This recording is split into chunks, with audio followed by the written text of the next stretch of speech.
धीरेन्द्र शास्त्री अपने कार्यक्रम का कितना पैसा लेते हैं?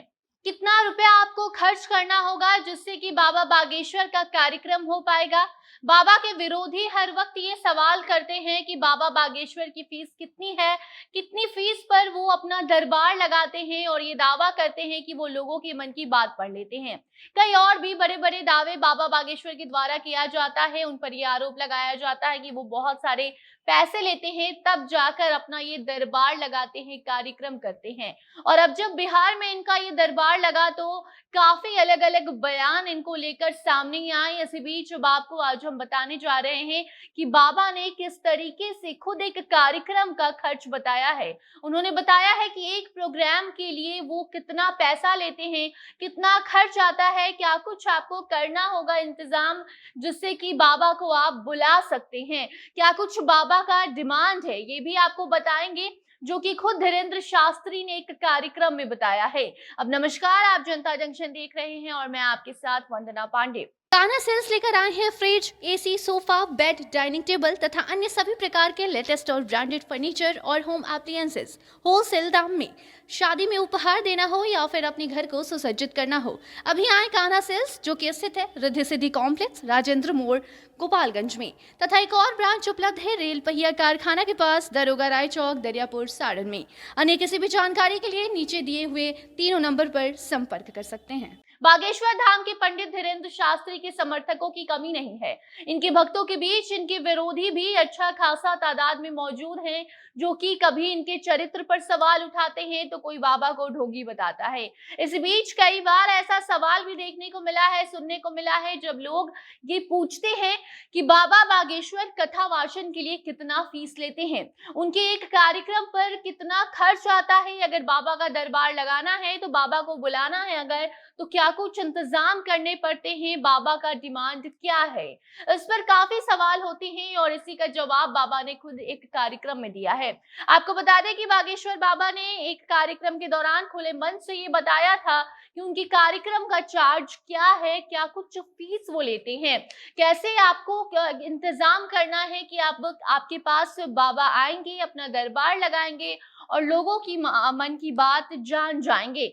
धीरेन्द्र शास्त्री ने एक मंच से कहा था कि कथाओं से संबंधित हम एक निवेदन करना चाहते हैं कि साल 2023 में तो सबसे पहले वो कोई नया बुकिंग नहीं करने वाले, यानी कि साल 2023 में वो कहीं भी जाकर दरबार नहीं लगाने वाले हैं, क्योंकि उनका कार्यक्रम कितने दिनों का है, कहाँ होने वाला है, ये सब कुछ 2023 का लिस्ट उनके पास से आ चुका है। उनका कार्यक्रम हर जगह फिक्स हो चुका है। अब अगर किसी को बाबा शास्त्री का कार्यक्रम करवाना है तो उसके लिए साल 2024 का इंतजार करना होगा। इसके साथ बाबा ने ये भी कहा था कि हमारे कथा को लेकर बहुत लोग ये सवाल करते हैं कि हम कितने पैसे लेते हैं, तो कुछ का कहना है कि हम बहुत महंगे हैं, बहुत पैसे लेते हैं कथा करवाने का और ये बहुत कॉस्टली पड़ता है लोगों को, लेकिन फिर भी लोग इन्हें बुलाते हैं। ऐसे में उन सभी को हम जवाब देना चाहते हैं और बताना चाहते हैं कि आज तक हमने कभी भी कथा के लिए दक्षिणा नहीं मांगा है, 1 रुपया भी हम चार्ज नहीं लेते हैं। मतलब यह है कि बागेश्वर बाबा कहीं भी जाते हैं तो उनकी कोई फीस नहीं होती है, मुफ्त में ये दरबार लगाते हैं और बिना किसी पैसे के वो अपना ये दरबार लगा के कार्यक्रम करते हैं, अपने भक्त को बुलाते हैं और भक्तों की फरियाद सुनते हैं, उनके मन की बात वो जान जाते हैं। आपको बता दें कि धीरेन्द्र शास्त्री का कहना है कि जो भी व्यवस्था है वो हमें बस अच्छी चाहिए। मतलब ये है कि इन्हें व्यवस्था एकदम तंदुरुस्त चाहिए होता है, उनके रहने खाने दरबार लगाने में कोई दिक्कत नहीं आनी चाहिए। इन्हें पैसे नहीं चाहिए, इन्हें पैसे के बदले व्यवस्था चाहिए होती है। धीरेन्द्र शास्त्री ने अपने एक बयान में ये भी कहा था कि उन्हें पंडाल बड़ा चाहिए होता है, ज्यादा बड़ा पंडाल होगा, ज्यादा पंडाल बनाए जाएंगे तो ज्यादा बेहतर होगा, क्योंकि जो उनके दरबार में भक्त आएंगे उन्हें कोई परेशानी नहीं होगी, क्योंकि बहुत से लोग बाबा के पास आने के लिए बेताब रहते हैं, उनके दरबार में अर्जी लगाने की मांग करते हैं। इसलिए धीरेन्द्र शास्त्री कहते हैं कि जहां भी उनका कार्यक्रम हो वहां पंडाल ज्यादा बनाई जाए। अपने भक्तों के लिए भी बाबा बहुत सोचते हैं, उनके लिए भंडारा की व्यवस्था होनी चाहिए, ऐसा कहना धीरेन्द्र शास्त्री का है। उनका कहना है कि वो जहां भी जाएं वहां उन्हें कोई पैसे नहीं चाहिए, बस उनके रहने खाने की व्यवस्था अच्छी होनी चाहिए। जो भी कलाकार आते हैं उनके साथ या फिर जो भी भक्त आते हैं उनके रहने खाने के लिए भंडारा होनी चाहिए, और जो भी वहाँ पे गाड़ियाँ मौजूद होती हैं उसके लिए भी अच्छी व्यवस्था होनी चाहिए। कुल मिलाकर रुकने खाने ये सब चीज़ों की व्यवस्था अगर आप बागेश्वर धाम के पंडित धीरेंद्र शास्त्री को देते हैं तो वो खुश हो जाएँगे, और वो बिना पैसे लिए ही अपना ये दरबार लगाते हैं। इसके अलावा वो लाख करोड़ की कोई डिमांड नहीं करते हैं, ऐसा भी बाबा ने कहा है। बाबा बागेश्वर ने अपने विरोधियों को करारा जवाब दिया है और साफ-साफ शब्दों में कहा है कि हमको 50 लाख या 1 करोड़ नहीं चाहिए होता है। जितना खर्च करना है लोग अगर व्यवस्था में करें तो कोई परेशानी अगर भक्तों को ना हो तो इससे बढ़कर हमारे लिए कुछ भी नहीं है।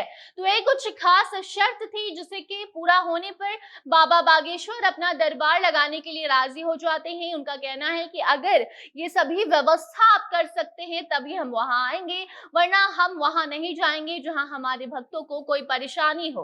बाकी आपको हम बता दें कि धीरेंद्र शास्त्री का दावा है कि वो लोगों के मन की बात पढ़ लेते हैं। कोई भी भक्त उनके पास मन में अगर कोई सवाल लेकर जाता है, कोई परेशानी लेकर जाता है, तो वो उसका समाधान तो बताते ही हैं, इसके पहले से ही वो कागज पर जो भक्त का सवाल होता है वो लिखकर रख लेते हैं। ऐसा उनके भक्तों का भी कहना है और बाबा भी ऐसा दावा करते हैं। बाबा का दावा है कि उनके ऊपर हनुमान जी की कृपा है, इस वजह से वो ऐसा कुछ कर लेते हैं।